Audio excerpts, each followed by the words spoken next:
And we're back with another episode of the Lakers Fast Break podcast. It's Gerald Glassford coming right back at you here from Lakers Fast Break, Pop Culture Cosmos, where we cover the latest news and trends in pop culture each and every week, twice a week, wherever you get your podcasts. I just dropped earlier today the latest PC Multiverse on the Pop Culture Cosmos Network, where we talk extensively and give we give a review of Assassin's Creed Shadows, and I have a conversation, part one, on the magic of season 2 of Severance. So go ahead and check that out today, wherever you get your podcasts.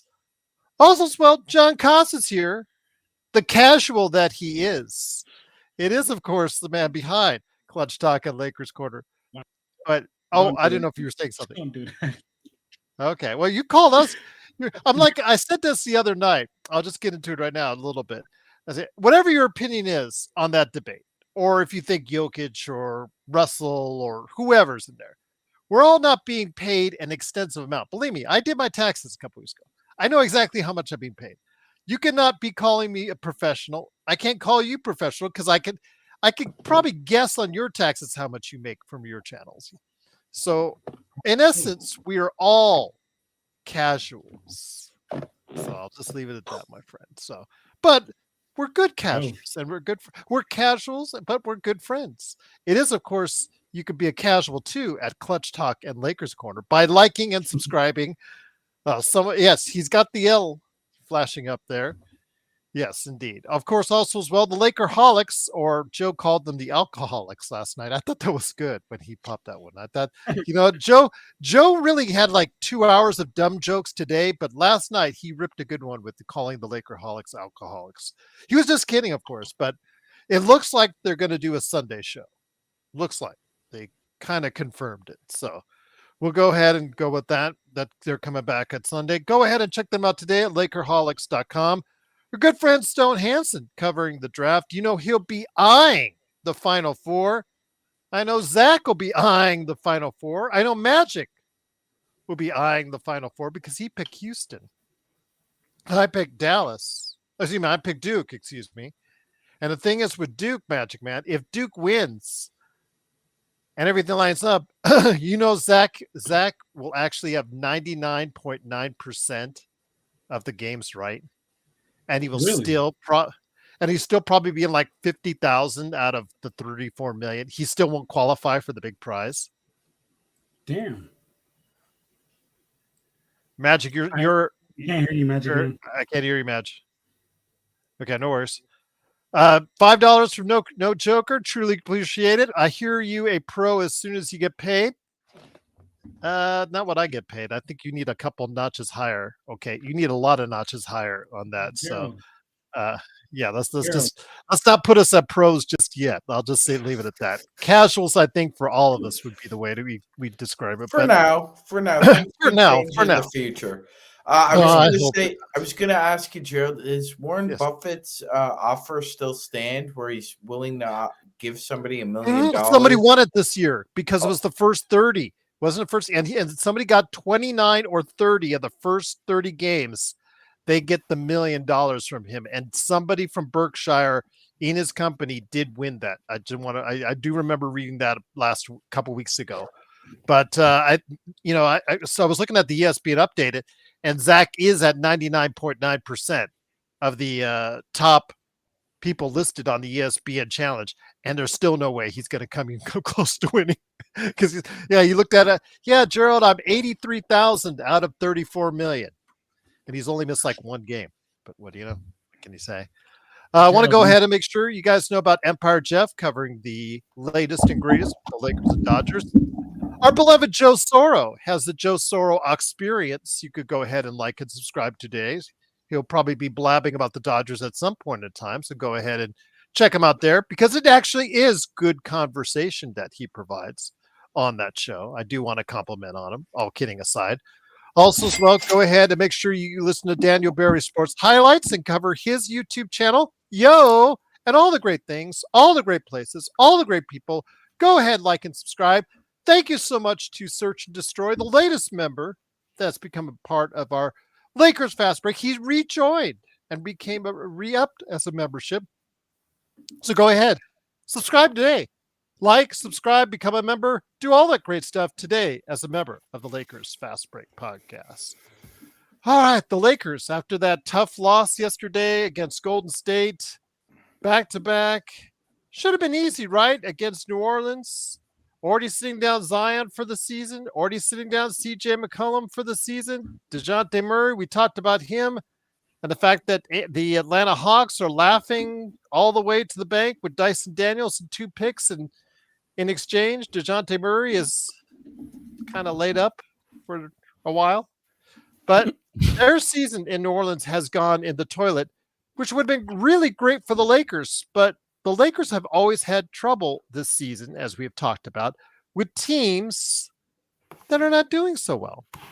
As Magic always says, they've been playing with their food.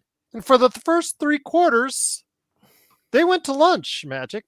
They went to lunch, John, because they were playing with their food indeed. They just, not that they were in any trouble of losing this game, although a couple people in the chat I was reading thought that would be the case, but they were down like 7, 10 points for most of the game. And then finally, they decided to wake up. Late third quarter, they decided to turn it on. And in the fourth quarter, they finally got their act together, outscored New Orleans 31-24, and pulled away the very end, giving LeBron, Luka at least a couple minutes of rest at the end with a 124-108 victory. Tonight, Luka got it done in volume, 10-21, 4 of 10 from 3, perfect from the line and 11 free throws, 35 points for him. Jackson Hayes, 12 rebounds. LeBron, oh, by the way, he got 27. And Austin Reeves with another efficient game with 30. The bench still didn't do us any favors, but we didn't need them tonight. Again, we pulled away in the fourth quarter for a 124-108 victory. The key here is, with just a few games left in the season, the Lakers have pulled back and regained third place in the Western Conference due to the Golden State Warriors, the hot, streaking Golden State Warriors, beating the Denver Nuggets tonight at Golden State at the Chase Center. So they pulled within a game of the Lakers. They pulled a half game behind the Denver Nuggets. And we'll go over all that here in a minute. But here today to discuss today's game, 2 great guys indeed. First up, first man here is a good man indeed. He's the madman from Toronto. He did get out of Toronto traffic to stop on by to go ahead and tell us about the game. Plus, he was a major part of our playback.tv/Lakers Fast Break live coverage, along with Lakers Corner. Our Miami friends stopped by also as well. It was Zach. Joe too, of course. Had a whole great crew there tonight. Absolutely. It is, of course, the Magic Man, Sean Grice. Sean, glad to have you here. At least they finished it off strong. At least they finished it off and did what they needed to do. They finally got the big lead in the end, but man, just like to play with their damn food all the time, don't they, this season? Yes, Gerald. For whatever iteration, whatever criteria you want to put them into, they just play down to their opponent. They play down to the level of their opponent. They have an uncanny ability, Gerald, and it's like watching 2 polar opposites. They have this uncanny ability to rise up to the occasion against teams, either maybe have more talent than they do or as equal skill, but yet the Lakers seem to find a way to pull away for victories most of those games. I will say this, Gerald. It felt like they had sushi and were just sleepwalking through the first 28 minutes of this game because there was no ebb and flow to it. It felt really choppy and lackadaisical on their part. What really was frustrating me watching this was the lack of awareness and I think more focus on being able to try to corral Jose Alvarado into spots on the floor where he's not 11 feet open for a three, Gerald. And yet that continued to happen in the first quarter. I mean, Jose Alvarado almost outscored the Lakers by himself in the first quarter. And this is a night after Gerald had said Brandon Podziemski had the game of his life, and now you let Jose Alvarado have the quarter of his life. And finally, as Gerald eloquently said, they turned it on. They stopped playing with the Brussels sprouts, and they just ate them. But it did not go down easily, Gerald. And the Lakers continue. I think the Lakers continue to frustrate themselves. We've been the word the past week or so has been arrogance, and Johnny talked, and me and him have talked about the arrogance of some of the attitude of guys on this team, and it starts with LeBron. If Dookie rolls downhill, Gerald, then it starts with the LeBron and JJ. It does. It does. Also here today, good man indeed. It is, of course, the mastermind behind Lakers Corner Clutch Talk. It is John Costa. John, also good to have you here, my friend. Such a great part of what we do here. Playback.tv/Lakers Fast Break. Of course, your channels as well. Casual or not, the Lakers seem to take it casually, which is the theme of the day I'm going to enter it, because for 3 quarters, they took it extremely casually, which is always of a concern because you can never always count on a team turning it on when they need to. And sometimes it just irritates me because it's a sense of urgency. And as you get closer and closer to the end of the season where you will not get any rest, you need to find moments of rest for your top players. And again, we saw LeBron laboring on a back-to-back, sometimes getting back on D. I saw that again, like we talked about the other day. Same thing with Luka, looking a little bit more tired, getting hit.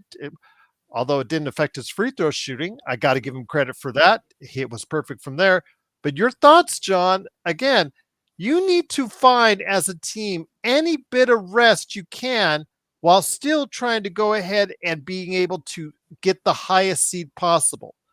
This was a game where the Lakers could have finished them off in the first half, chose not to, played like they didn't want to, and played like they wanted to go ahead wait until they could just turn it on whenever they wanted to. Yeah, Gerald, and that's honestly one of the points I want to harp on in this game. I mean, look, we're sitting at a top 3, top 4 seed in the West, and we're playing the Pelicans that have no Zion, no CJ, and we had to play Luka and LeBron 30 minutes plus. Luka Doncic played 35 minutes, LeBron played 32 minutes. That is like, yesterday Joe was talking about empty calories. That's kind of like what I feel. It's like wasted empty calories. Like we wasted the gas out of Luka and LeBron. When it's so, I mean, especially with LeBron, it's so just like it's so important. Is we can't just be acting like the man's 18 years old and has all the minutes out here to be playing. And we did that because we played with our food. We did that because we couldn't get it together. Because what I say, what Magic Man says, what we all say over here all the time, we play down to our competition level. When it's a better team, I don't know, them boys turn it up mentally and they play up to their level. When it's a bad team, I don't know. Maybe I would, people say we don't hold JJ accountable. That came out of nowhere. But Corbina just gifted out 10 memberships. So thank you so much, Corbina. Truly appreciate you doing that. Thank you again for allowing 10 people now to have memberships to the Lakers Fast Break. Go ahead, John. Thank you. Appreciate you for doing that, Govina. But no, what I was saying was, it's a problem when we're playing a Pelicans team that is just, so much worse than us, no matter how you put it, no matter if you like the Lakers, no matter if you don't like the Lakers. And we had to have, LeBron had 27, AR had 30, Luka had 35. You're awesome. And to me, it's just wasting those guys' energy, man. We should have put this team out earlier, and I have to hold. And I mean, you're awesome. This you're awesome thing really is fucking me up. I ain't gonna lie. But anyway, what I will say is, I think JJ Redick, he has to do a better job of keeping his guys motivated. That's one thing awesome. I will say, because I feel like when you're playing down to somebody else's level, the issue is you're not motivated. You're not locked in, because if you have a coach that's keeping you extremely motivated, or even just a leader that's keeping you extremely motivated, you can stay focused even on a bad game like this. Or I mean, even when you play a bad team like this. But for us, it seems like every single time we play a bad team, we play down to their level. And I just think that comes from, lack of, leadership, and lack of that, discipline coming from the top. And just like how Magic Man said, it starts at the top. The statement I like to use is, it starts at the head of the snake. Whatever the head of the snake will do, the rest of the body will follow. So I'll say with that. And Joe's here, man. So talk to us about that sick Black Mamba jersey. Once again, it is the that Lakers you never sent me the link to. By the way, you and Gerald never asked for one. Okay. Didn't know I was on Ask Basings. I didn't know it was on Ask. First of all, Sloan said, please, if you can find me one in LA. And then Sean's like, bring me an extra large. I was like, all right. Well, if you ever do, we would be most appreciative, because Gerald and I would appreciate it, Joe. Yeah, I got these. These are not authentic. I showed these the other day. These are not authentic, but a viewer did send these to me, so I will wear them. So I mean, again, they're not authentic. They don't say Lakers on them, but it's the thought that counts. So I truly appreciate it. These are the first runs. I have another one coming. There's another jersey. Well, appreciate it. If you ever do, I'm most indebted to you. I'll tell you. I'll let you all know. Joker, I got you. Don't worry about it. Sam Kahn says, Gerald, who wins the tiebreaker if there's a 6-way tie between it is the Lakers. If they win, Houston's not involved because Houston's got number 2. Their victory tonight, they've got number 2, Magic Man. But Gerald, how many? But they win the tiebreaker over everyone else. Keep going, Gerald. Keep going. I was just going to say they win the tiebreaker over everyone else outside of Houston, which they are tied at. And then, of course, OKC, which they haven't really played yet either. But at this point, the only thing they have to concern themselves is, because they don't have a shot for number 2 at this point, is the 3rd seed. So they do have the tiebreaker because of also as well their record. If you take a look outside of OKC, they also have the best record against the Western Conference. And that is also one of the tiebreakers as well. So that's very important heading into these final games. 100%. Houston can finish no lower than 4th right now, because they are going to win their division, and they own the tiebreakers on pretty much everybody except us right now, because we have 1 game left. So it's coming down to do or die here, Gerald. Coming down to do or die, indeed. But once again, it is the Lakers Fast Break. It is Magic Man Sean Grice, John Costa from Clutch Talk and Lakers Corner, and me, Gerald Glassford. Thanks again for watching and listening. The Lakers win 124-108. They're now 47-30 in 3rd place. And we'll go again. We'll elaborate more on the Western Conference here in a bit. But here today to go ahead and discuss today's game is a good man indeed. Our kidding to each other aside all the time, whether it's in chat. Still got to add Raphael and Legend to that chat, that famous chat that you have. Of course, also as well, go ahead and check him out on his channel, which I mentioned before. Please like and subscribe. You guys have done a great job. We're now at 2,290 subscribers here. I'm hoping you'll do the same, not only for John's channels, but also this man's channel as well. It is the Joe Soro experiment. It is Joe Soro himself. Don't forget his game Crypt, and don't forget his company right there on the jersey, Simblades, SimbladesWithAY.com. Joe, good to have you here. It's just frustrating sometimes with such talent out there. I understand back to back, blah, blah, blah. But you and I are just like, okay, they should be more mentally prepared to do these things when thrown in front of them. I talked to John just now and I said, This team, when given the opportunity with such few games left, and the fact is they're going to go full board here in the not too distant future, they need to find every bit of rest that they can.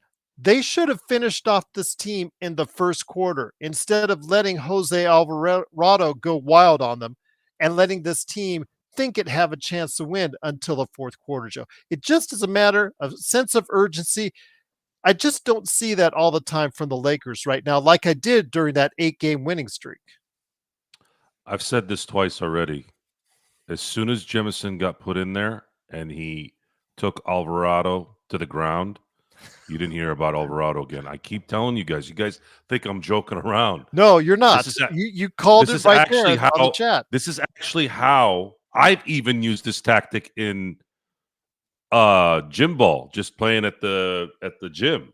Where you've got these little guys that are running around, and all of a sudden they think they can just, they could play Allen Iverson at that time. I remember I was calling one of the guys AI. I'm like, oh, here comes the AI. I go, come into the paint, and I'm going to do a little and then we'll see if you can focus on the game still. Of course, as soon as I did that, he kind of looked at me, and you never saw him play. You never saw him get to the basket again. That's normal. That's basketball. That is basketball. That's how I played basketball. Now, you still have to have skill. You still got to make shots. You still got to be able to, get to the basket and run a coherent offense, even though it's just, pickup games. But when I thought it was too coincidental that Jemison wasn't playing, he hadn't played in I don't know how long. All of a sudden, he gets in there, does his business, looks over Alvarado, talks some smack, and then there's a ruckus, and then all of a sudden, I didn't hear anything after that about Alvarado. So, JJ, I'm going to assume you did that on purpose. Good job. Maybe he felt a little frisky because he didn't do his hair today. I highly agree. You should do that again. As far as the Lakers playing up to their standards, quote unquote, for the Apple podcast audio people, I'm doing the little bunny ear, quotes. The Lakers have never shown that they want to tear you up from beginning to end. They're just lackadaisical until they don't want to be. Then they turn it on, and then usually they're able to get through it. There's just too much arrogance there, whatever it is, and they're going to get the ultimate test here in a couple of days. The Lakers right now, because of the ascension of the Golden State Warriors, are only a game out, game ahead in the division. Now, technically, they're 2 games because they own the tiebreaker against Golden State, but they also own the tiebreaker against the Los Angeles Clippers.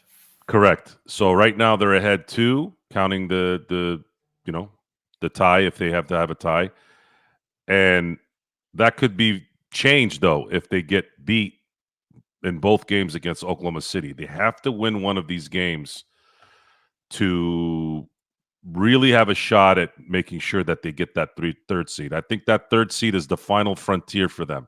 If they drop the 4 or 5, there's a very big possibility they get bounced in the first round again. And that is a very scary thing because I would rather have them play preferably either the Clippers or Minnesota. Now, I would rather have them play the Clippers because of travel. If they can somehow play the Clippers in the first round, they can get that 6th seed and the Lakers get the 3rd. That travel is going to save all this tired part of their being at this point because Minnesota might as well be an East Coast team. They're going to be traveling back and forth. That's going to take a toll on them. And then at that point, I'm not too worried about Houston. I'm sorry, I'm not. If Houston ends up beating Minnesota, or let's say Minnesota upsets them, I don't mind playing Minnesota or Houston in the second round. And should the Lakers get through that, then the real test comes with Oklahoma City. And it'd be nice to get them, get their feet wet a little bit here in the next couple of games to get a good feel because I don't think they've played Oklahoma City since they've gotten Luka, have they? No. No, we have not. Yeah, so they're gonna have a chance to introduce themselves the next 2 games with Luka at the helm. I was gonna say at the helm, but it's still LeBron and him at the helm as well. Yeah, I feel you. Yeah. What's up, Tough? There can only be one captain of a ship. There aren't two captains, Joe. I am the captain now. I am the captain now. That's a good movie right there. That Look is at Luka. me. That is Look at Luka. me. I am the captain now. He goes up to LeBron like, look at me. Look at me. He actually would sound like that too. He would. A little bit, yeah. The Slovenian accent. I'm the captain now. LeBron, my hero.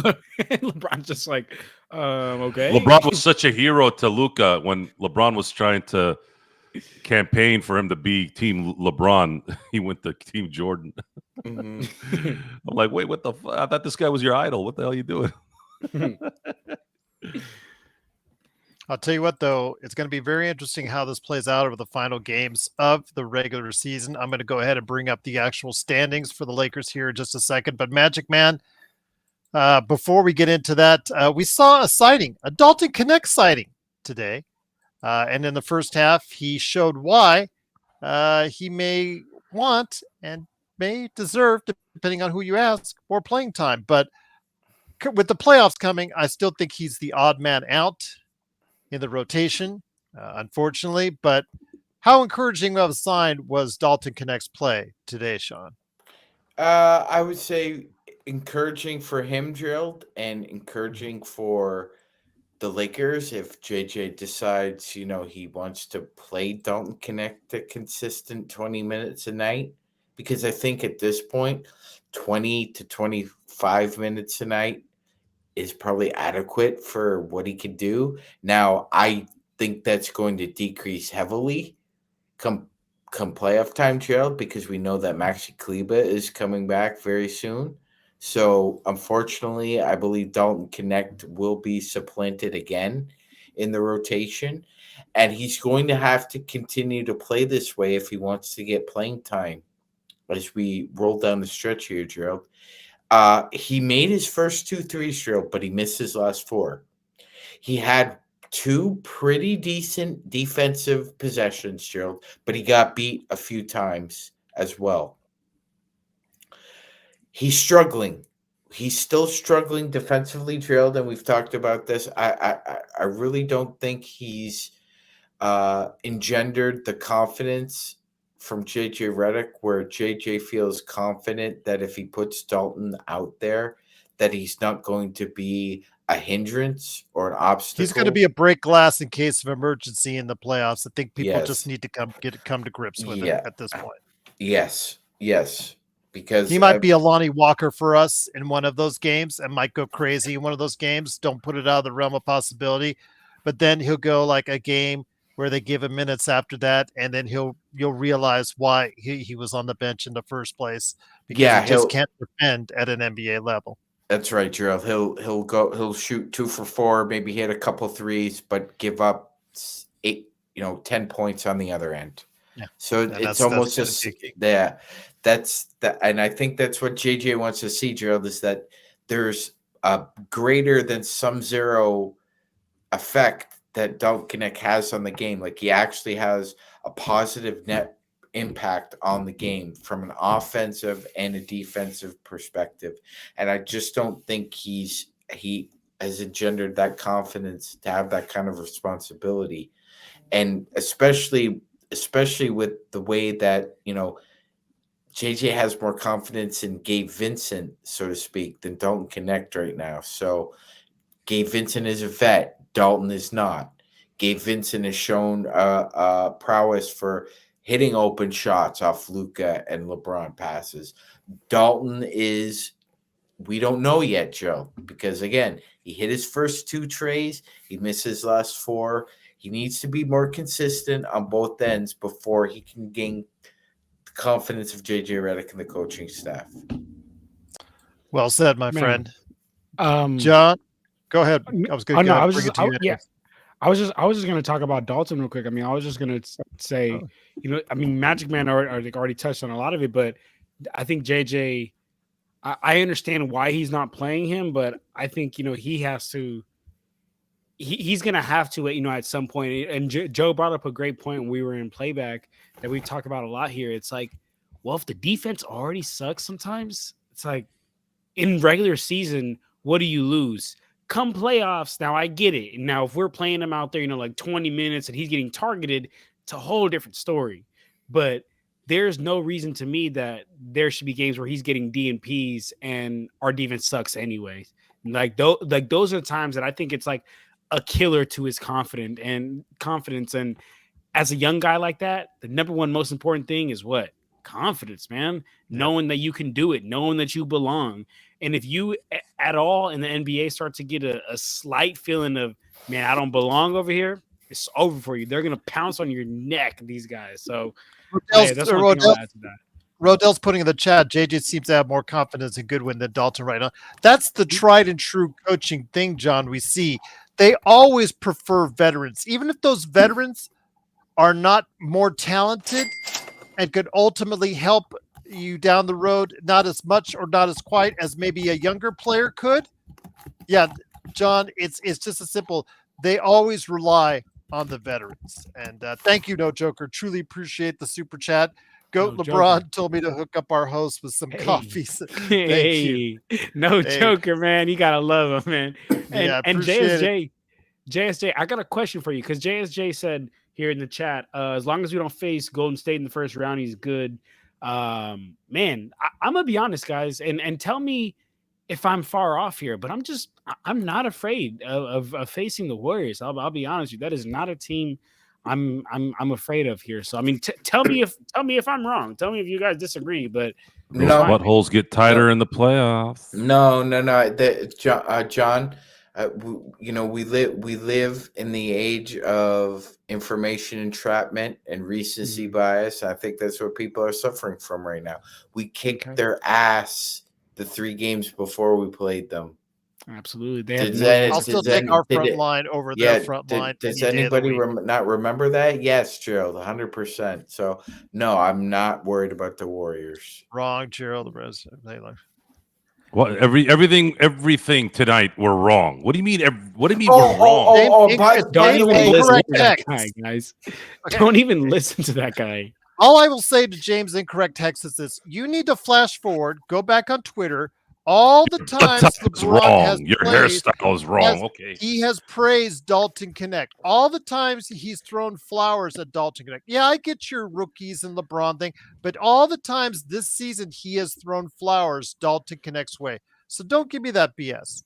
I'm just saying that right now and always, coaches always prefer veterans over rookies, no matter how much more talented those rookies are. It's just a fact of life. And Incorrect Hex, if you understood the game of basketball and watched the NBA correctly, but you're incorrect, you can't, you would understand that. And we're just going to leave you alone and ignore you for the rest of the show. But enjoy the show anyways, right here at the Lakers Fast Break. Let me bring it back to you, John, and also Joe, get you and Sean into this. Again, it's the Lakers Fast Break. The Lakers win 124-108. Here's the standings right now, guys. Houston in second place at 51-27. They've got second place sewn up. I think at this point, I think it's just at this point, we need to worry about third place, which we have at 47-30. Denver, a half game behind, as Joe mentioned, at 47-31. Golden State, the fast rising Golden State. Sean, can you look up their schedule for Golden State for me, please, real quick? Yes. They're a game behind in the standings at 46-31 at 5th place. Minnesota is a game behind them, tied with the Clippers, same record, although Minnesota has a tiebreaker, 6th and 7th, and in 8th place, guys. And John, tell me your thoughts on this. How the mighty have fallen. The Memphis Grizzlies come up. When the hell was Memphis mighty? Earlier in the year, about 6. Remember, they were in second place at one time in the Western Conference. So Utah had the first seed last year for like a month. Yeah, okay. It's how the mighty have fallen. Well, they've been a pretty good team all year. That's all. All right, and then also after that, they're 45-32, tied with the Clippers in Minnesota in the tiebreaker. They lose out. Dallas is 38-40, and Sacramento is 37-40. And the Phoenix Suns, with that ultra expensive roster, John, it's crazy, is on the outside looking in. They definitely 2 games back. Every time a team wins like 3 or 4 in a row, everyone starts to jizz on that team. Why don't you guys wait till the freaking playoffs start, then start analyzing? Like, this is how it's been the whole freaking 6 months. Yeah. And I mean, come on, relax.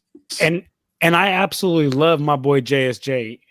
But he's just, he's here in a chat, and I wouldn't say he's jizzing over the Warriors, but I do think, to what Sean just said, like, is this something in my teeth? He's just having like recency bias to the Warriors. Put your hair down, please. It's just like, come on, guys, like, put your hair down. When playoff rolls around, guys, like, we got to understand that, us having the best two players in the series would make all the difference in the series, like right there and then. And Gerald, if you could pull up the standings again, just so everyone sees. But we're sitting a game in front of the Warriors. And look, even if we do end up as the 4th seed, like let's say Denver clinches the 3rd seed and we end up as the 4th seed, we play the Warriors. I'm loving that matchup. But let's say we finish as the 3rd seed and end up having to play Minnesota, the 6th seed. I'd feel a little less confident in that matchup, only because, to the point that me and Sean were talking about in playback today, of like, if we were getting obliterated by Jose Alvarado as a guard, right? Could we only imagine what, quick guard like Anthony Edwards will do? And I'm not saying that, Curry wouldn't do that, but I'm saying the rest of their team is built, I think, more to beat us. They have those bigs, so they can take advantage of us, not only inside, but also Anthony Edwards can get to work. Now with the Warriors, Stephen Curry may do his thing, because we don't have too many great perimeter defenders to send at him, but they have no one inside similar to us. They have no big inside similar to us, so it's not like we're gonna get killed in the paint. Not like we're gonna get killed on the glass. And even on top of that, I don't know if you guys remember, but last time we played the Warriors, we sent Vando, Mr. Seat Buckle himself to just lock that shit up. And that's one thing that Curry struggles against, man. Those long, lengthy players who can just, hover him. And he's Stephen Curry, so he'll still get off. He'll still have his 37-point games like he did last night. But again, 7-game series, we have the top 2 best players. And we have an answer. No, I wouldn't say an answer. We have somewhat of an answer to, at least for one game, slow down Stephen Curry. I don't know, man. I'm feeling really, really good about if we end up here as the 4th seed and play the Warriors in the first round. So, Magic Man, let me know about what's up ahead for the Golden State Warriors, because again, a lot of eyes are on them. I got it for you, Gerald. So, big game Sunday night. Houston Rockets come into the Chase Center. Then they play the Phoenix Suns, back-to-back. Phoenix, and then in San Antonio. They finish off with the Trailblazers and the Clippers. So the Golden State Warriors basically play 2 common opponents in playoff races and play 2 ne'er-do-wells and 1 we don't know what you are, Phoenix. They could get Durant back, though, by that time. They could get Durant back for that game. So it's quite possible. And they'll be desperate. They'll be desperate. So yes, they will be desperate. So we're not sure here, Gerald. I mean, it took look, they've been streaking, right? That they've won 13 of their last 16 games. The Warriors are the hottest team in the NBA right now. I would concede this. It looks like they should, on paper, they should win probably 3 out of the 5 guaranteed. If they win one of the Rockets or Clipper game, they have 51 wins. I would say 51 wins probably puts you in a 4 or 5 spot. Now, with that said, you do not own the tiebreaker against the Lakers or the Nuggets. So you have to probably go 5-0 if you want to guarantee yourself a spot in that 3 seed. So the big challenge right now is that the Warriors have to go streaking if I believe if they want to get home court advantage. Other than that, I don't think it's going to happen. Sam's so funny. I'd rather see just about anyone else other than OKC, Denver, and LA. See anybody else you want to add in there? Just add 3 of the 8 teams. Yeah, I just want to see one side. I know. Yeah, I just don't want to see 1 through 5. I don't want to see the Hornets. They've been taking the past 2 months off, and they're probably due for a good 7-game stretch. Joe, I agree with you. If they get the series against the Clippers, crosstown, blah, blah, blah, and all that, the fact is the Lakers do not have to travel. And I don't care if it's spread out, like those, the first round is kind of spread out more than most of the other rounds because they spread out for TV. So they sometimes will give an extra day off here or there. It still would be beneficial for the Lakers to play the Clippers just because you are at home in your own bed for all the games in Los Angeles, Joe. Yeah. Limiting anything in terms of travel will help. And if they end up playing Houston, looking at the standings, you're showing Denver's remaining schedule. Can you blow it up a little? Yes, I can. I just hope it's not Memphis. I don't want Memphis in the second round if they're able to get to the second round, because now you're essentially playing a East Coast team in the second round. And then if you're likely going to face Oklahoma City, I think Oklahoma City's getting to the West Conference Finals regardless. Yeah. And then you're going to play another East team where you're traveling back and forth. So anywhere where you can limit the travel a little bit before you get to OKC is going to just add more energy to the team for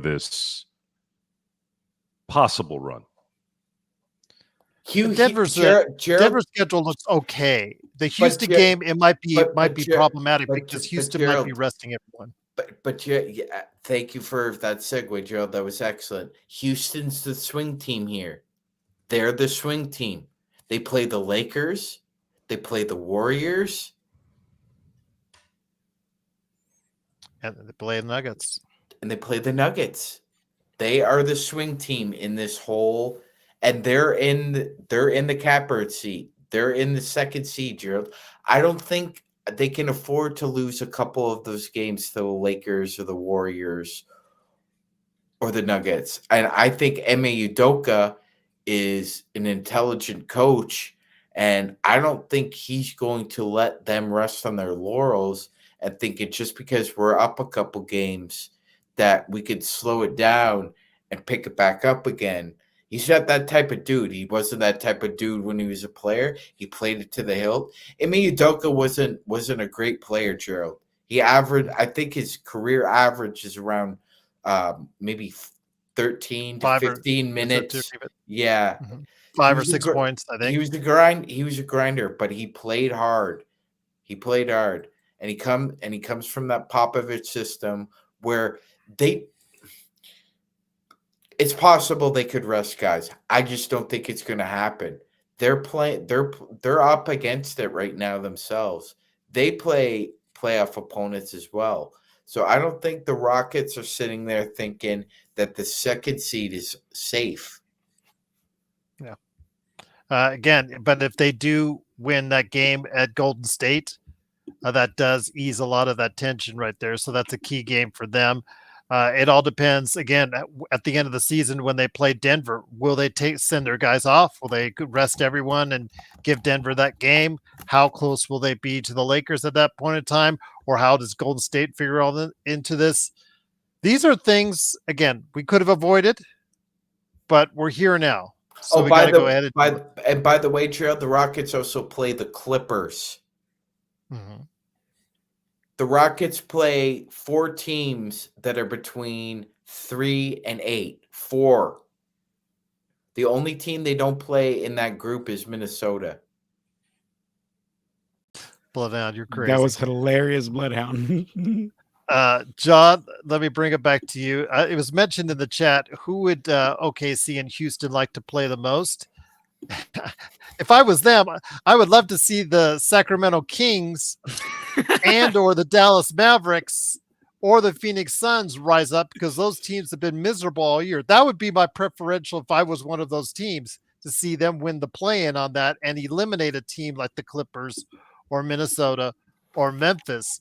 But John, in all seriousness, the Lakers, if they get that 3rd seed, who are you targeting for a 6th seed? Because Joe and I, actually, we are in agreement with the Clippers, just because, again, the Clippers, they play really good defense, but not good enough to scare you. They don't play good enough offense to scare you. And right now, they just don't have enough on their team to get it done, in my opinion, which is reflective of their standings in the Western Conference. But who would you like to see them face in the Western Conference first round? I agree. I agree with the Clippers. And honestly, the non-traveling, that goes so understated. Yes. Like, especially when you have LeBron James on your team, especially when you know, we talk about what do we talk about here all the time? We get no practice time. Part of the reason we get no practice time sometimes, guys, is, and I know some of it is like the guys are soft, but it's also the schedule doesn't really allow for it as much. Like, that's one thing. Like, the schedule doesn't really, because these guys are traveling, and they can either choose to get that time to rest, or they can choose to get that time to practice. They're going to choose rest every single time. But when you just eliminate travel, like, take that shit right out of the picture, you can still get your rest, and you can still practice, and you can get a lot of practice time. So to me personally, I think that would be ideal to see the Clippers. Like I said, Minnesota wouldn't really want to see him as much, because I think they could abuse us outside and inside. But Clippers would just not really worried about them. And to answer, I forgot whose question. I think it was YYC's question earlier. Who I'd rather see between the Warriors or Denver? I'd probably rather see the Warriors, to be honest with you.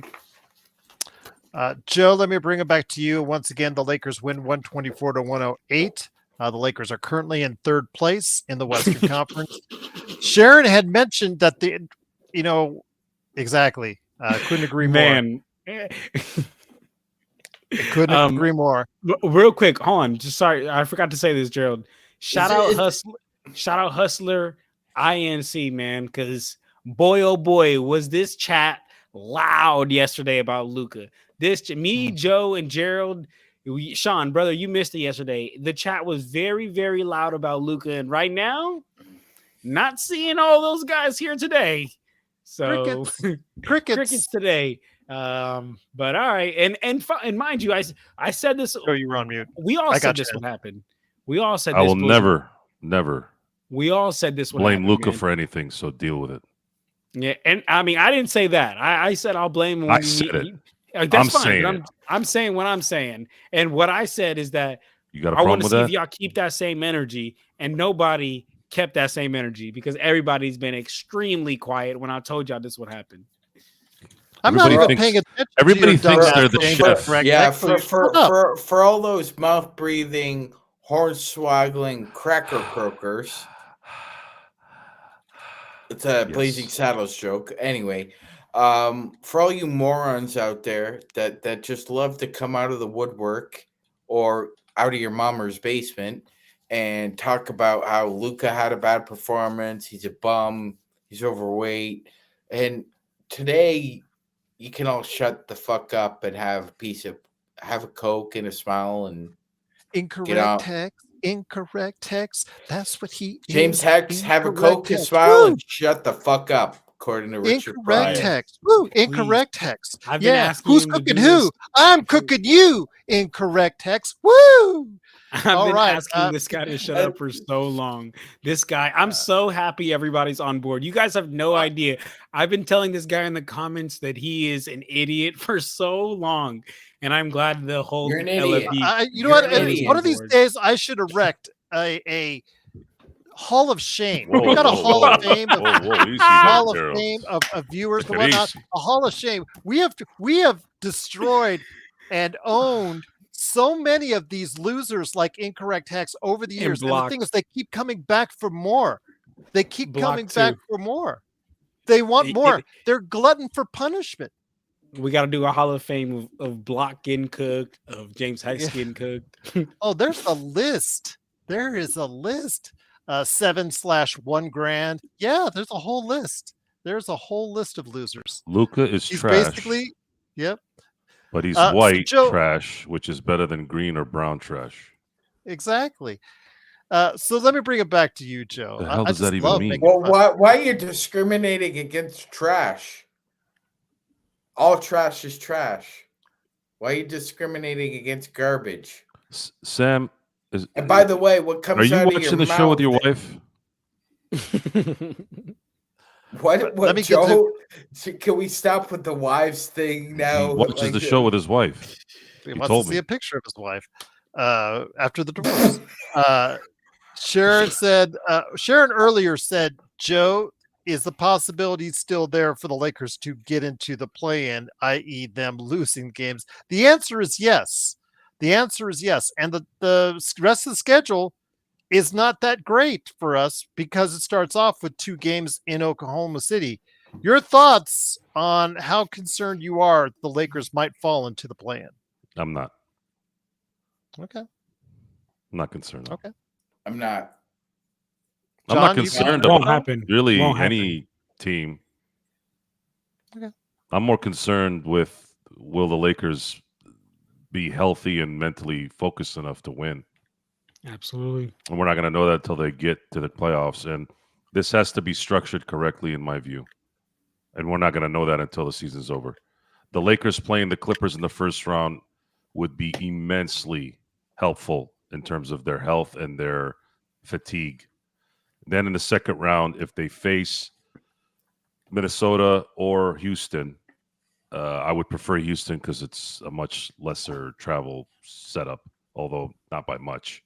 But as far as the team that they're playing, I don't fear Minnesota or Houston, and I don't care how good Anthony Edwards is. He has never scared me in any game or series, regardless if he's playing the Lakers or not. He has never, ever scared me. He disappears way too much for a guy that I have to worry about. The only player I worry about in the NBA is Jamal Murray with 5 seconds left. And against the Lakers. Yes. But now I can't say I blame you. Well, now we got Luka. And that's funny. Sorry, go ahead, Sean. The thing is, I fear actually anyone at the end of a quarter because the Lakers are dog shit bad when it comes to freaking stopping anyone from not scoring at the end of a quarter. And they can't score to save their goddamn lives either.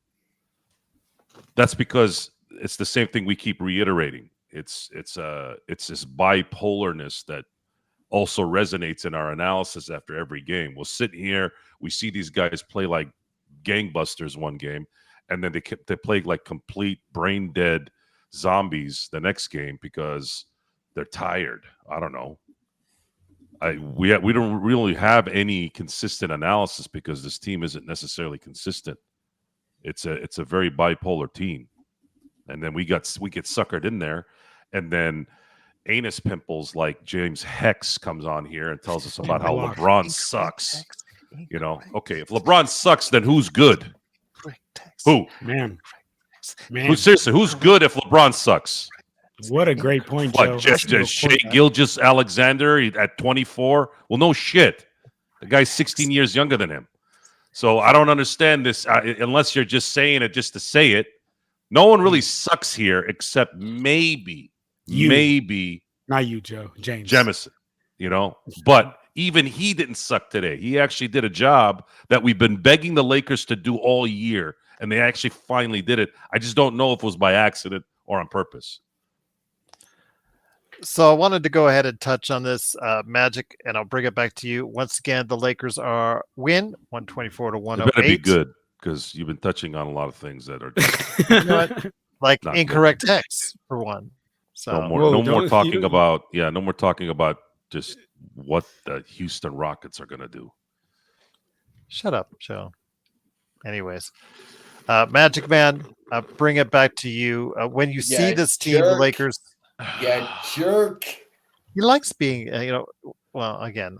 I love being me a lot. Yeah, that's as long as you're the only one. Thanks God for that. Sean, let me bring it back. You could have really replaced Steve Martin in the jerk, Joe. That off-rhythm dance that he does. Oh man, that's my jam. That's my jam. The phone book is here. The phone book is here, dude. That's how you knew Steve Martin was a freaking gem, man. Yeah. I couldn't do it when I was trying to do it. Like I kept, going to the beat, and I'm like, how did he? I can't get away from the beat. They probably did it in editing.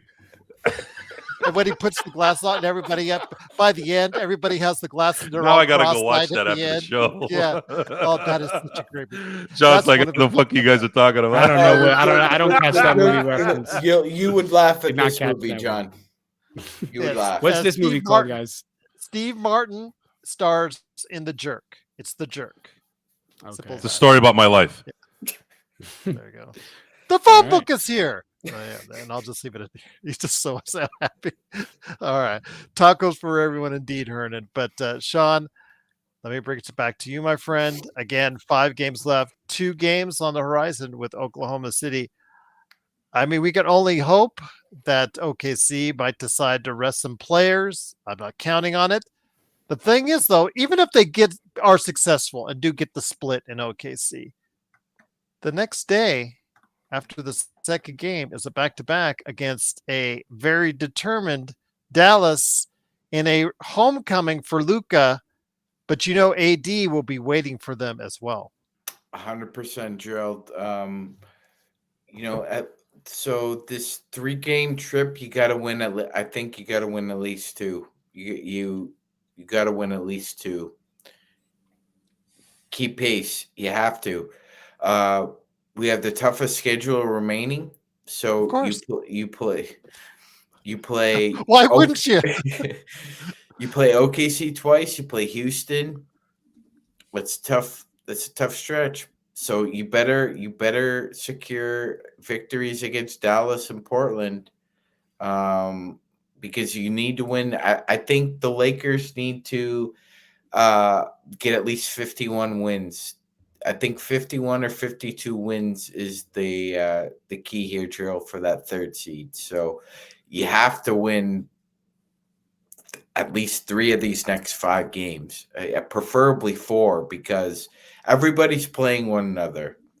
Houston decides a lot here. They play the Clippers, the Lakers, the Nuggets, and the Warriors.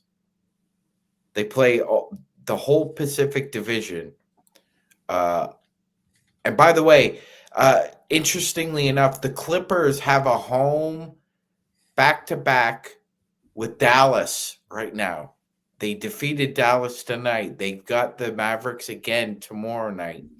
The Lakers, on the other hand, are the Pacific Division team going to the Northwest to play OKC twice in 3 days. And Gerald, I really think that home afternoon game is for the taking. I really do.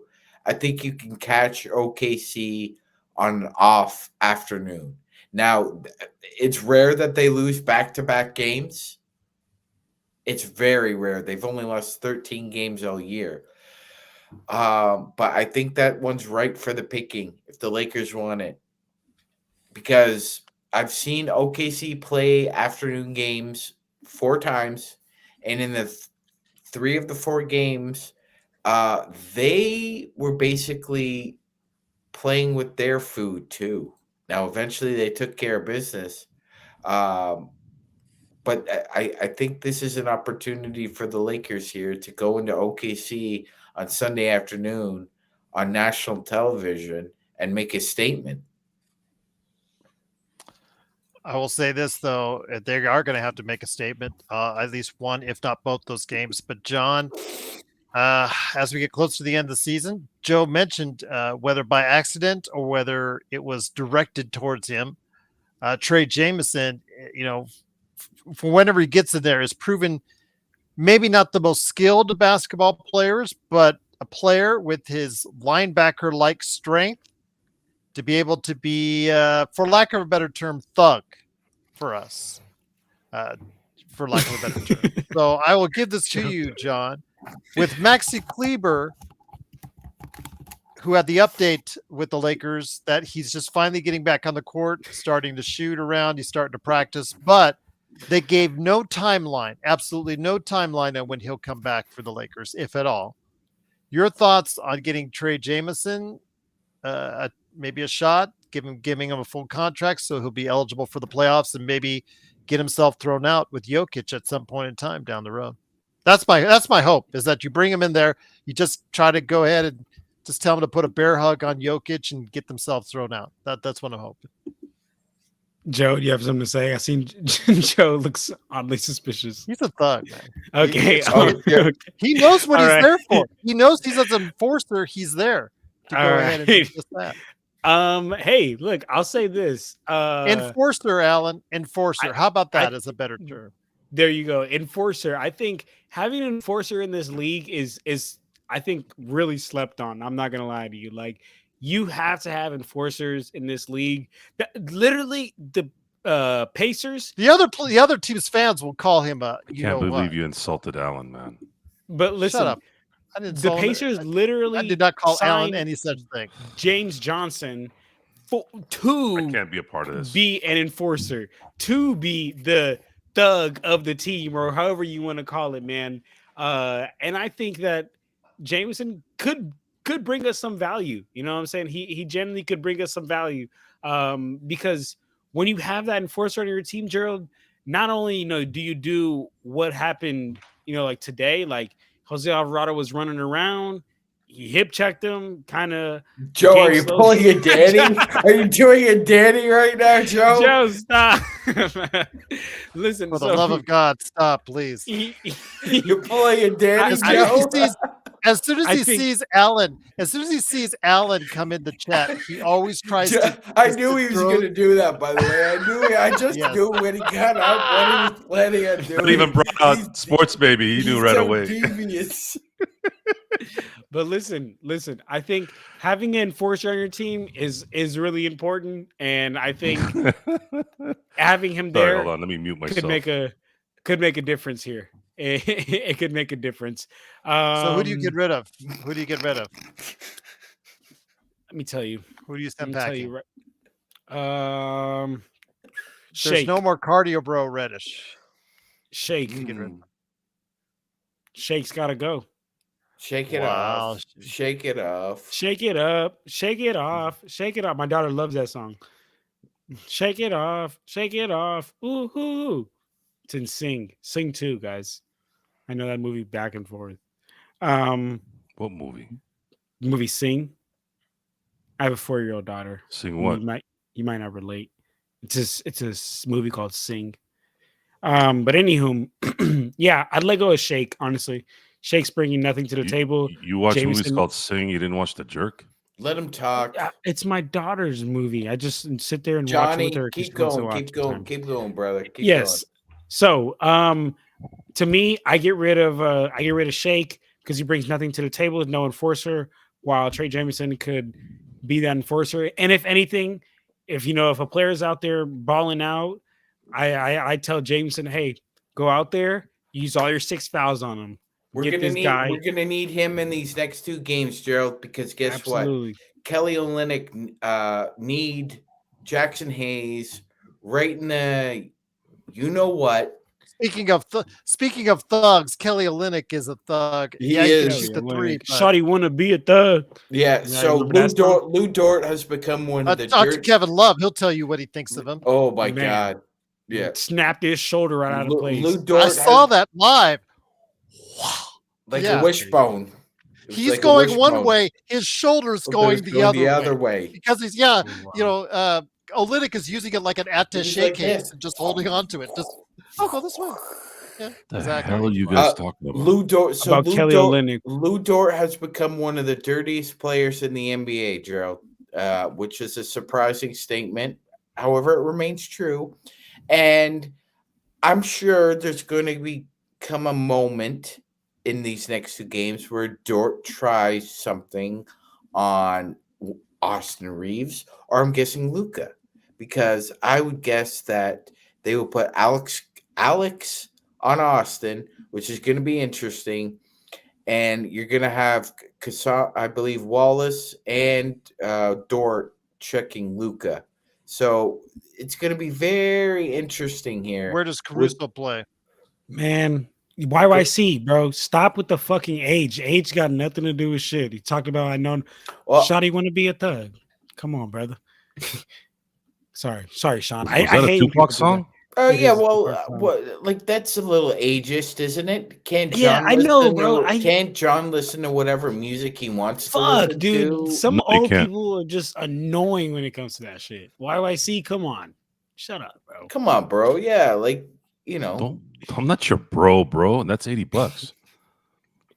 Yeah, bro. Yeah, bro. Brody. Yep. What up? What up?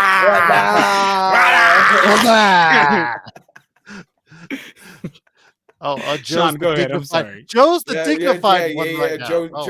Joe's too cool to do that. You're gonna make me stand up again? Yeah, yes. YYC, it's a Tupac song. Oh well, you didn't do it. YYC, how are you gonna say I can't listen? YYC, you're gonna say I can't listen to Tupac, but you didn't know that was a Tupac song? Come on, YYC. Come on, man.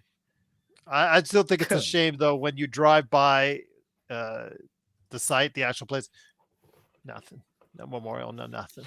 There's nothing. You know, the influence he had on culture, and yeah, just what the influence he's had since then, and there's just nothing.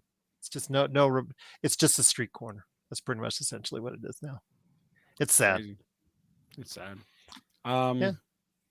I am gonna hop to do my 3-minute game recap though, guys. So if you guys really do want to catch me on any of my channels, please do go follow it. My Instagram is almost at 3,000 followers, so please go check it out.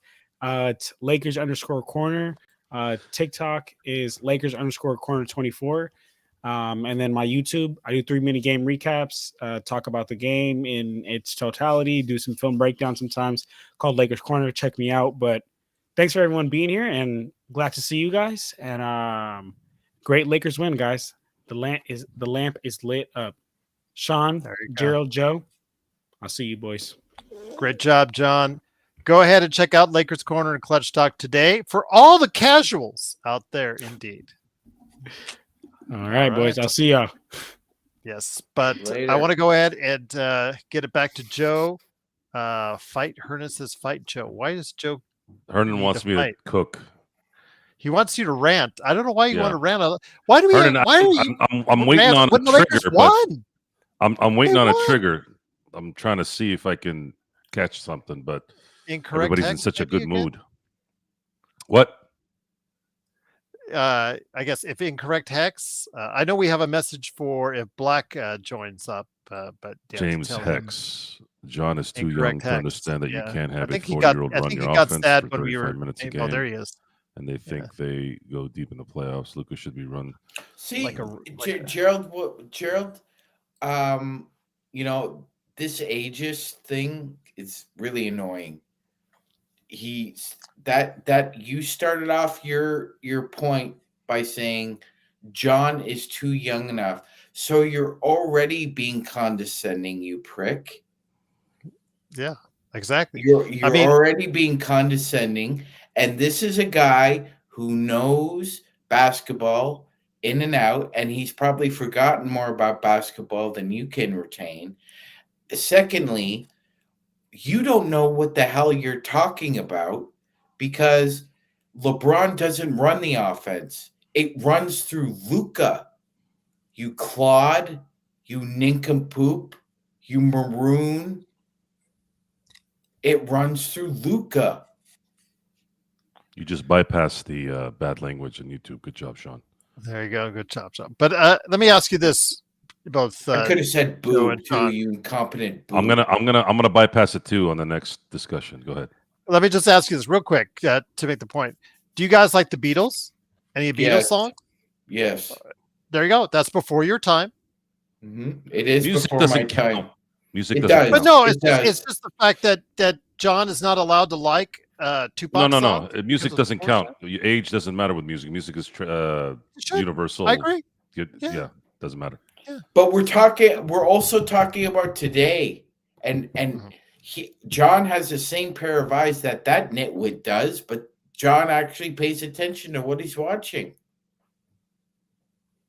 Good point. Chowderhead. All right, Joe, you had a point you want to make. I guess since Hernan seems to be very intended, big shout out to Hernan on you trying to cut some. Let me see if Sharon can trigger something, because she was kind of nipping at the rattlesnake. She was very determined yesterday. Amongst Sharon all wanted people yesterday, she wanted to tempt the rattlesnake. And what the does reason his why I age mentioned matter when LeBron is playing as a top 10 player in the league? Only his play matters. Here's the issue with LeBron. When he doesn't play well, there's this retort that he's 40 years old. When he plays well, there's this retort that he's amazing and he's doing it at 40 years old. That doesn't make any sense. You need to pick one or the other. You can't conveniently say when he doesn't play well, he's 40, and then when he does play well, look what he's doing at 40. That's Bush League. Bush. And as far as the crowd that's been gnawing on us in these comments from yesterday's show about me needing this validation for their hate for Luka Doncic, you will never hear me say a negative thing about Luka. Ever. Now what are you going to do? What are you going to do now? You want to write your little paragraphs? You're never, ever going to hear me say anything negative about Luka. Now what? What are you going to do about it? I'll tell you what you're going to do about it. Not a damn thing. So, how do we proceed here? The Lakers have shown, whether before Luka, so we're going to say instead of BC, AD, we're going to say BL, and then AD. Oh, yeah. AD, AD went that way after Doncic. You getting me there? You like it? Good? Sean? BD and I AD? thought it was kind of creative. I thought it was creative. Okay. Yeah, it's not bad. Lakers have had the same tendencies before and after. And that's just the makeup of this team. It could be a little bit of JJ Redick because he's one of the few guys that's been here from the beginning. Could be LeBron. Is it AR? Does he have that kind of impact? Because the second AR has, you want to talk about me and you needing me to be all up in Luka's business when he's not doing well. I have seen a handful of occasions where AR doesn't play well, and you all are waiting at the gallows. Seriously. And at this point in the season, it's done. At this point, I'm done predicting. I'm done worrying about any of this, really. If I'm in the moment and I got to comment on something specific, fine. But really, honestly, whether they had won or lost tonight, I probably would have had the same demeanor as I have now because I'm about done with the regular season. I wish I could fast forward it a week and some change so that we could just get out of this rut. Once the playoffs start, what's going to matter with this particular team is how the seeding plays out. This team is not, in terms of depth-wise, equipped to really win a championship. However, because most teams in the NBA are softer than most of your guys' constitution, we don't know if somebody gets hurt like they did in the entire Eastern run last year for the Celtics, which would open up the possibility of the Lakers beating Oklahoma City in the Western Conference Finals. We don't know if that might happen. What if Shea Gilgeous turns an ankle? Right? We don't know. It could happen because it's been happening. So what would help that process, because this team needs to be fresh, they're tired. Sean, Gerald, they're tired. So I'm trying to, be understanding. Okay, you're tired. Well, let's Let's hope that they play the other LA team, so they don't have to be in a state-of-the-art plane and eat gourmet food and have to worry about actually getting up and taking a leak instead of just pissing right there in their portable bucket or whatever it is that they do over there. We got to be, come on, we got to be sensitive to that, guys. You know, it's a very rough life for these guys. They're making $30, $40 million a year. I mean, they're getting taxed half that money, man. These guys are living a brutal life. So, by staying in LA for at least 2 weeks, because for some stupid-ass reason, Adam Silver has not fixed this problem. He likes the first round to take 18 months. I don't know why. And then what happens is in the second round, everything is every other day. Why don't you spread it out? You're doing it anyways. So, Lakers playing LA in the first round greatly increases the chances of the Lakers going deep in the playoffs. Now, if the Lakers didn't play like assholes for the last couple of weeks in areas that they shouldn't have, they would have been able to stay in the 2. And then at that point, that would have been a little easier to allow yourselves home court in the second round. Then if they're playing Memphis, if they're playing Minnesota, at least they have a shot at winning those first 2 games at home and only having to do 1 trip over there. Likely. They could probably win in 5, whatever. There's a greater chance of that. But they fucked that up because they needed to rest people. I don't know what the hell they're resting for. You could have gotten better rest by playing hard. But that's just me. So they beat the Clippers, let's say, in the first round. Now they're going to play Houston, Minnesota. Maybe Golden State hits a snag again and they drop to the 6. I'm sorry. They upset. Whatever. You know, they end up being the 7th seed and they upset Houston. I don't know. I just don't know, and I'm not going to predict it. Then now, that actually might not be a bad thing. The NBA's happy. They get a Steph LeBron series. Plus, the Lakers don't have to travel outside the West Coast.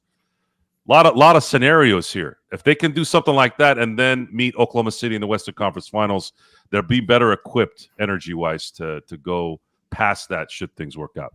And that got to remember the first round, Joe, does get spread out more than any other round in the NBA playoffs. So the Lakers may have 2, sometimes 3 days off if the schedule, shows it, because sometimes that just happens in that first round, especially early on, Joe, before any teams get eliminated, just because they have a sheer amount of games. And you know that the NBA loves to go ahead and put as many of those games on TV as possible. And this is crucial because the initial reaction is going to be, well, Joe, wouldn't you rather play a team that's not close to home if they're going to have breaks anyways? No, because what they've shown this year is when they have more than a day off, they suck ass in that first game. Back. They're not they don't what is it? They don't handle prosperity well. They don't handle rest. The one thing that they beg for, there's not even a good result from that. They play better when they're jacked up because they don't take as soon as they take 2 or 3 days off, they play like shit in that first game.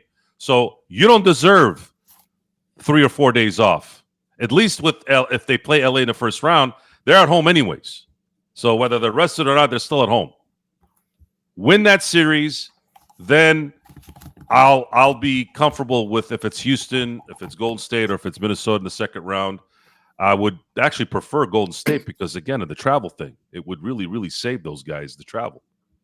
And then at that point, yeah.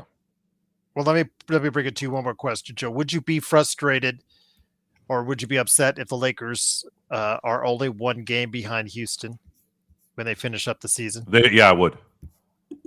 It would be frustrating. Yeah, it would be frustrating. And because of what we've been saying, you and I have been saying for weeks since that Milwaukee game. The one that the game that I look back on that really, really will end up, I think, really costing them is that Chicago game. Yeah.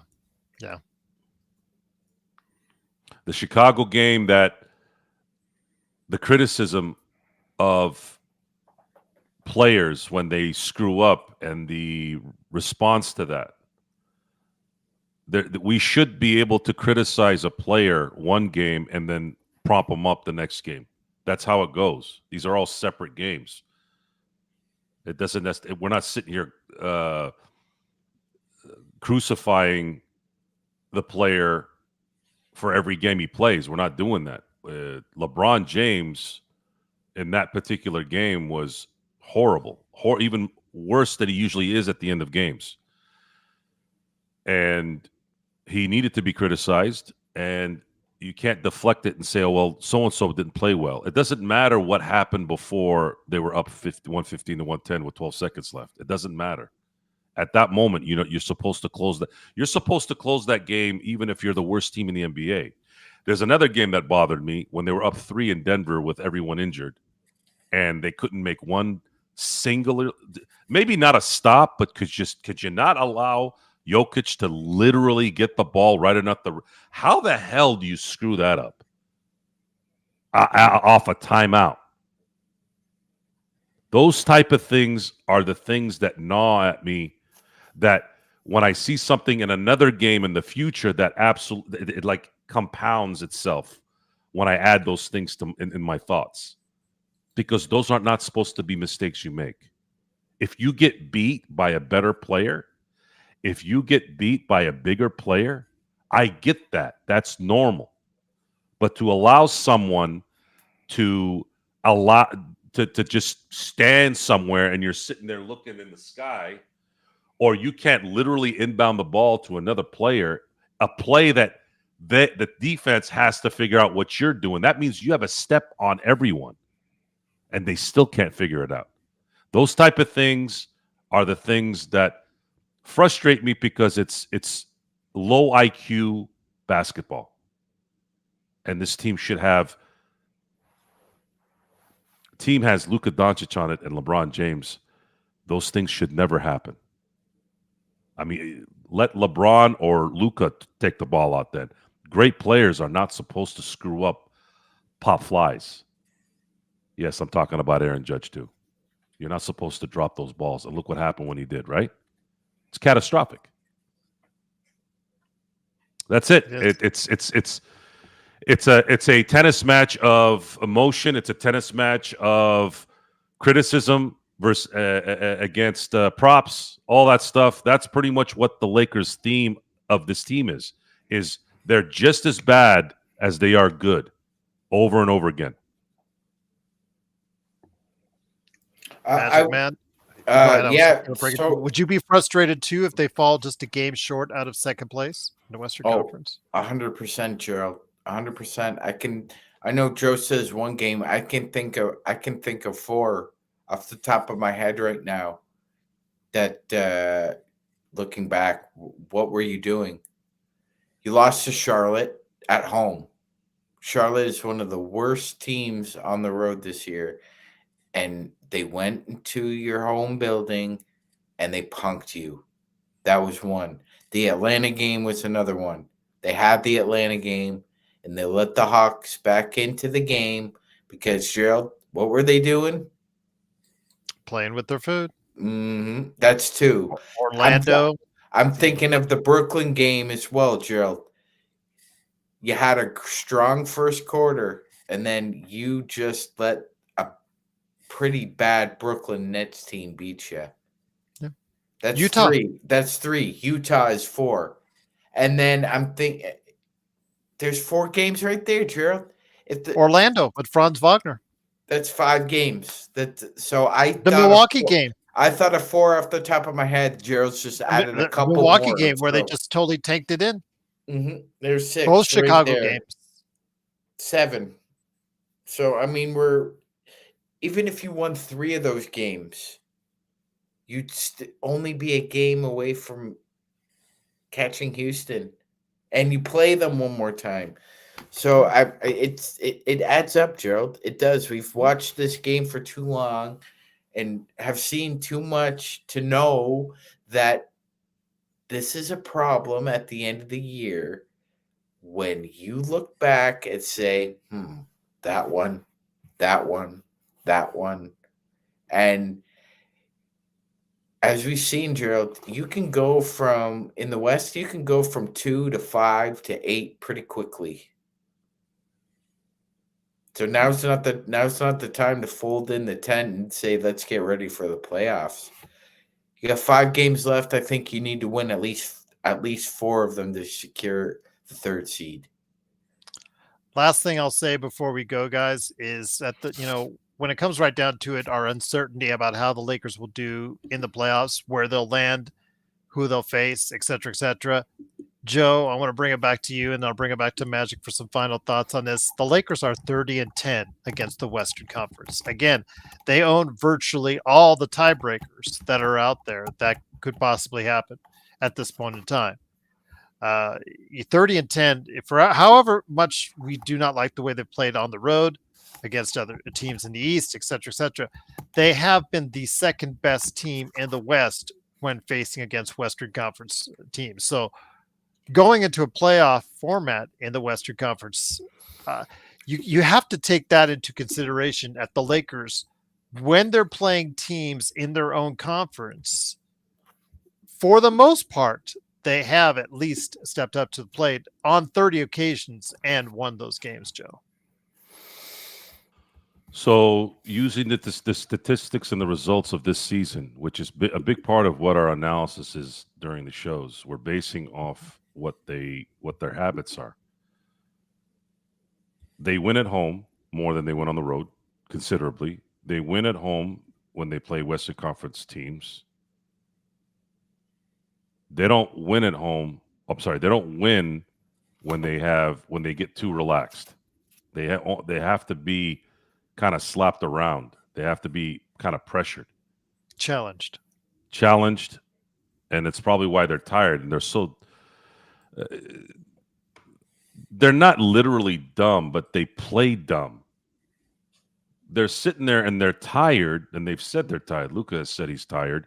Yet, if you just do the basics, you probably wouldn't be as tired. Inbound the ball at the end of the games, and you wouldn't have lost these games. Inbound the ball, or just hold the damn team away from the basket once. Can you execute defense just once? And then you win those games in Denver without LeBron and Luka. That's a considerable change from going with a 3-point lead with 53 seconds left. And all you have to do is, at the very least, don't let them shoot a 3 and make them work for a 2. What do you do all day when you're not playing in the games? I don't want to hear about you don't practice. Fuck that. Work on that at least. What are you doing in the hotel, jerking off? Like, seriously, what do you do then? Work on your deficiencies. And I don't get mesmerized by the eloquence of JJ Redick and his stance at the podium. That doesn't do that little act doesn't do shit. If I had a chance to be in the media room, I'd be like one of those guys when they're interviewing the press secretary.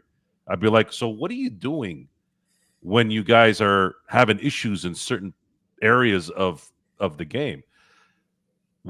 Are you guys working on? And it's going to come off condescending. It's going to come off disrespectful. And I'll probably get kicked out, because that's the kind of society we're in. The second you challenge anybody these days, right away they start to censor you. That's why I get very adamant about people censoring the chat. There is always an exception. The abhorrent stuff, right? We talked about this. But if you're there to talk smack, even if you're dumb, which we do have a lot of dumb people there, that doesn't mean I'm gonna censor you. I'm just gonna crack you up. My guys are gonna crack you up. That's part of the gig. That's how it works. So my question to JJ Redick would be, you guys are struggling inbounding the ball. Are you guys working on this? And then, of course, I know right away what JJ is going to do. He'll have this patronizing response. He'll move his shoulders a little bit when he takes his microphone, like he's about to do a set and throw some bars, right? Maybe if he clicks the right way and it's the right time, maybe I'll be like, look, coach, I'm tired of you guys not executing the inbound pass. I want to know if you guys are working on that. It could be a rhetorical question at that. It sounds like a rhetorical question. It looks like you guys aren't working on it. So I agree. Can you elaborate? Why? Are you going to tell us they're tired?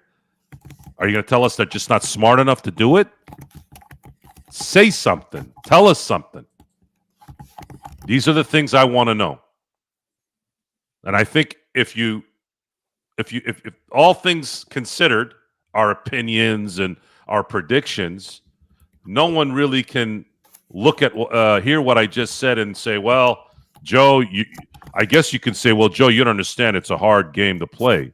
Absolutely, it's a hard game to play when you have to guard Jokic, when you have to guard Shai Gilgeous-Alexander, when you have to, I guess, get past someone like, I don't know, Triple J in Memphis. Sure, that is hard. Inbounding the ball isn't. That's a grounder to the shortstop. That's a slow grounder to the shortstop. That should be basic basketball play that you have to make happen. Those are the things I think about. Those are the things that play with my emotions. They have to figure out something before they get into this thing. And they're still in that mode of finding out where they're going to end up here. If they don't get the 3 seed, I said the percentages of them winning the title was at 60%, which is extremely high at the 2. But as soon as they dropped one level, they went down to 40. If they go below 3, I'm going to say probably 10%. And then, of course, if they go below 4, it's a 0 for me. And that very well could happen. If they lose back-to-back games to Oklahoma City, they're not. I don't think they're going to finish in the 3rd spot. They're actually going to lose the division too, by the way. That could be a possibility. I hear you on that one.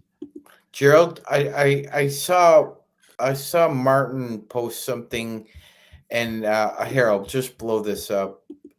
I just find it very interesting here, Gerald.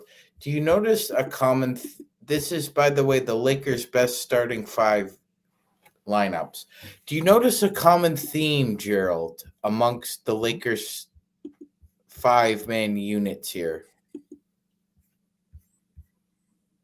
Besides the fact that LeBron James is in it, Austin Reeves is also in it. LeBron James and Austin Reeves are both in all of them, and Luka and LeBron and Austin are all on the floor together.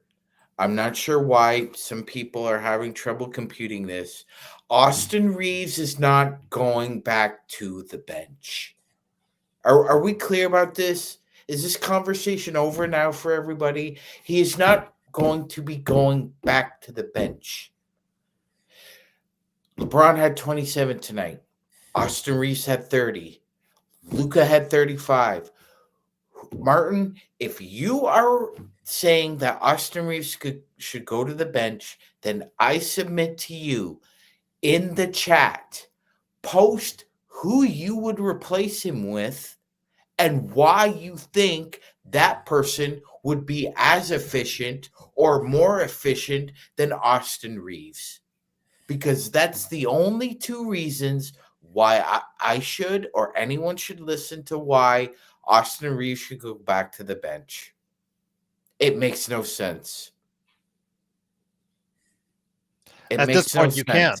You can't, because he's averaging 20 a game for the Lakers.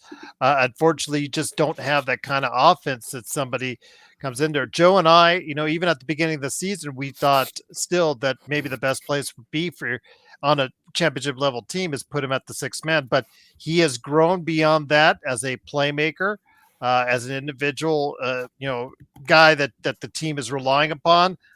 And plus the fact that he's not going to like it at this stage because he's got a lot of money riding around the corner for him as well. So at this point, you got to have an alternative, and the Lakers just don't have a consistent alternative coming off the bench that could do that job.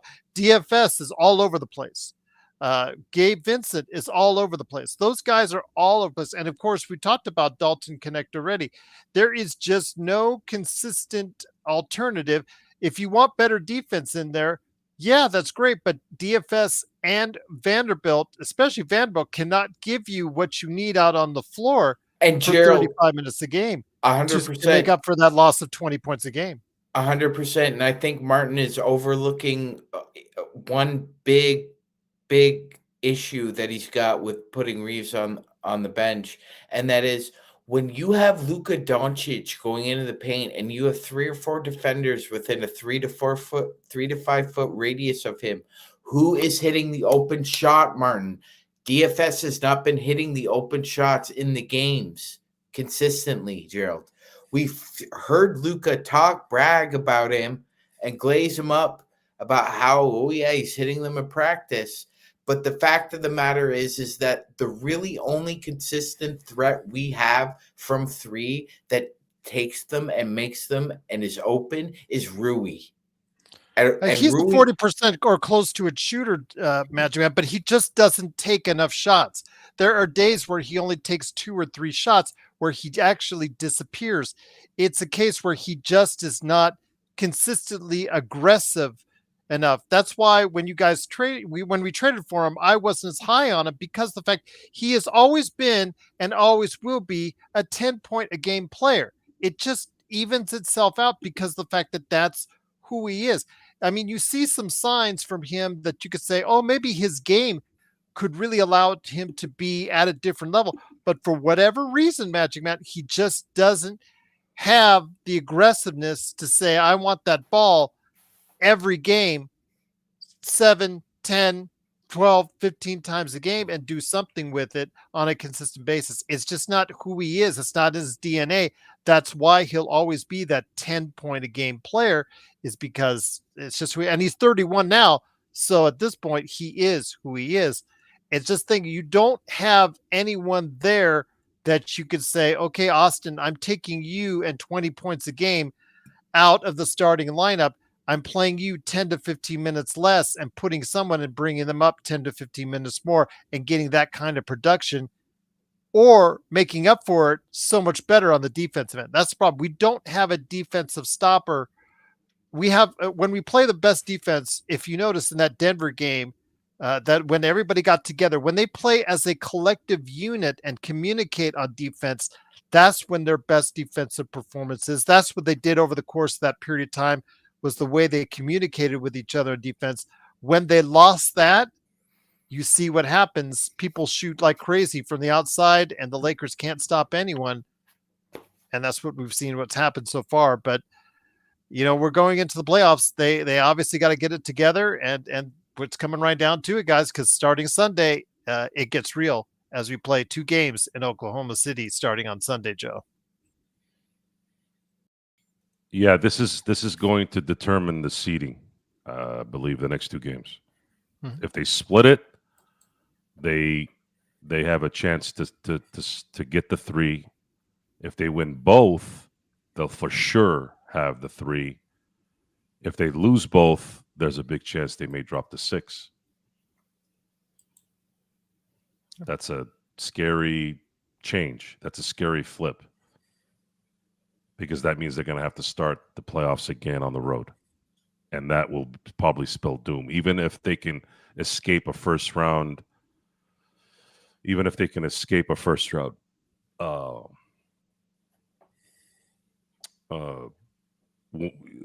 win, they're going to get taxed in that series, and then they're going to get taxed even if they get past the second round. They'll get taxed enough where they probably won't be able to beat whoever they face in the Western Conference Finals. That happened 2 years ago. That's what happened when they put their heart and soul in playing Memphis and Golden State. But as soon as they met Denver, they had no juice. They kept running out of gas towards the end of the games, and they got swept.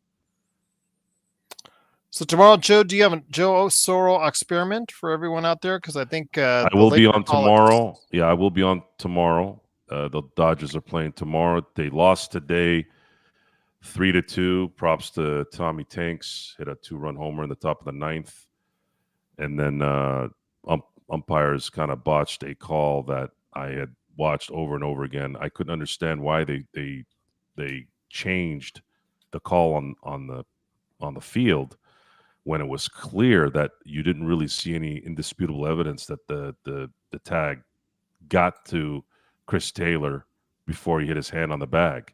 Matter of fact, Trey Turner's glove hit the dirt first before he hit the elbow, and you can't see if Chris hit the bag. That was a terrible call by the ump. There was an ump literally looking at the play, and they pretty much said, no, we're going to go with the tape that doesn't show exactly where Chris' hands was when the glove hit the elbow. I thought that was a stupid call. And what the fuck is the point of all these reviews if your umpires are still stupid fucking idiots? Incorrect Hex, incorrect Hex, incorrect Hex. James Hex is incorrect. Yeah, you are incorrect as always, James. I don't know what you said because it got deleted, but must have been something. What the hell? Because everybody happened? after it goes like, "You crazy, you crazy, you crazy." It's so funny because So what? I don't know. Nobody really cares what you have to say. So I think they just get tired of you. So. Sorry, incorrect Hex, but we thank you for being dumb enough to stay on with us for an hour and 41 minutes. I love someone. Okay, Joe, would you ever stay watching someone that's going to tell you you're dumb for an hour and 41 minutes? If I'm a masochist, yeah. Oh, then I guess incorrect Hex is. Yeah. Not in that way. Okay, well, he must be. Negative attention. It's very similar to those people who go on TikTok and all that, and they're videoing themselves eating, and they're 400 pounds. They know people are going to make fun of them on the chat, and to them it's, oh, I just got 4,000 comments. Half of it is making fun of what I look like, but I'm getting attention.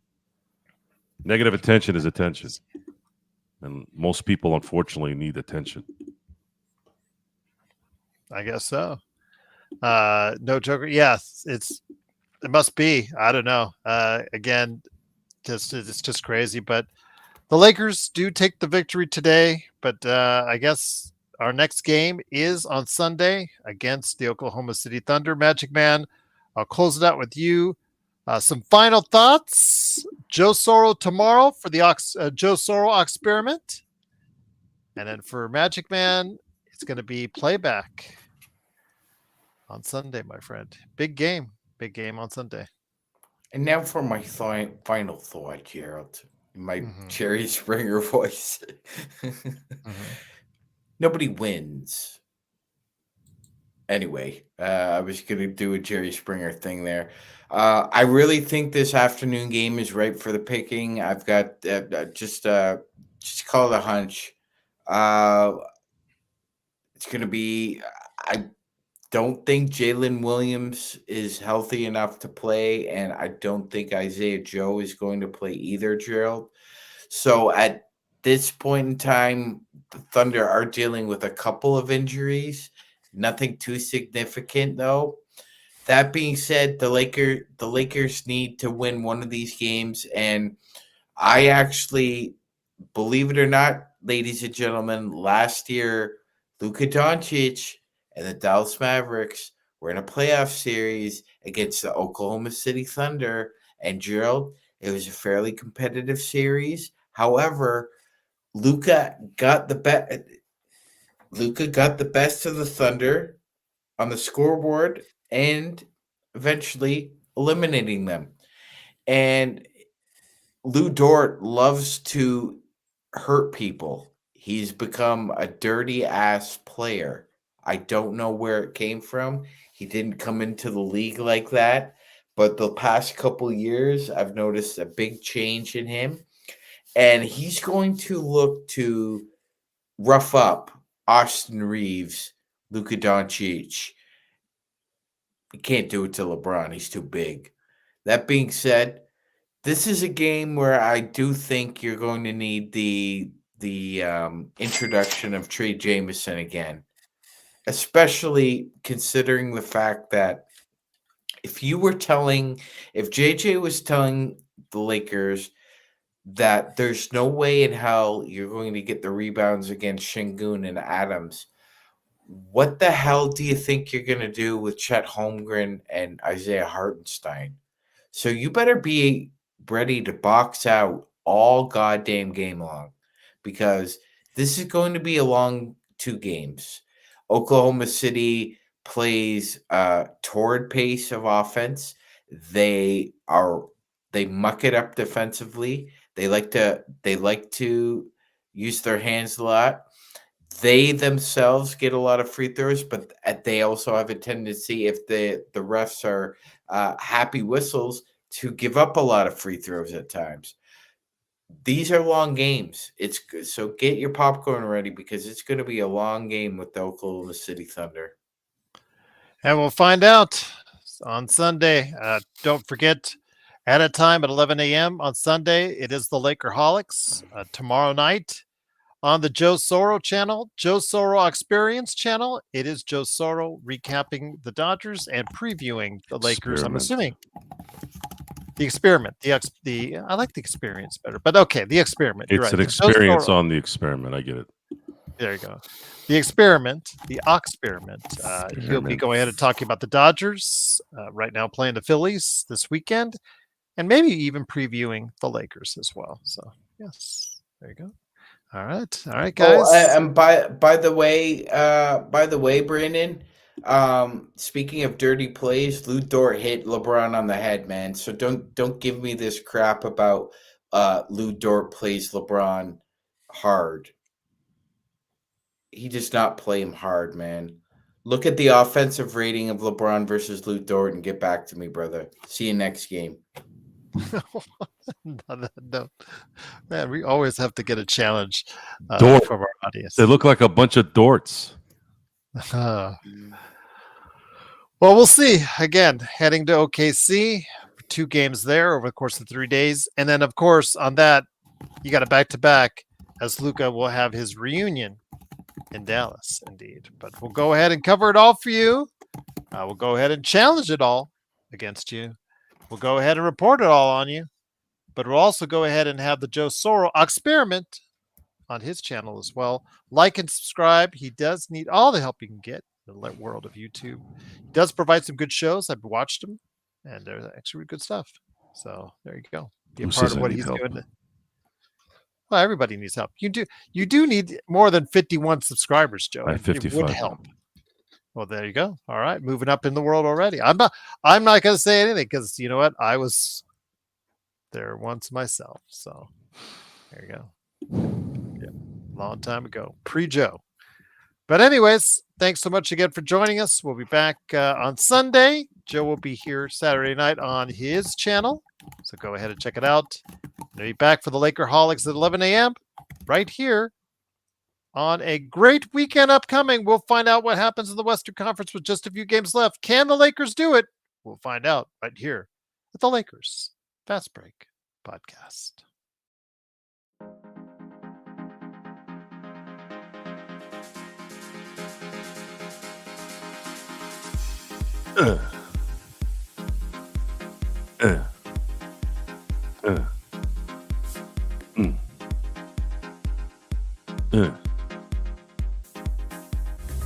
Joe reamed LeBron after the Chicago loss. That doesn't sound good. Sam, can you change the word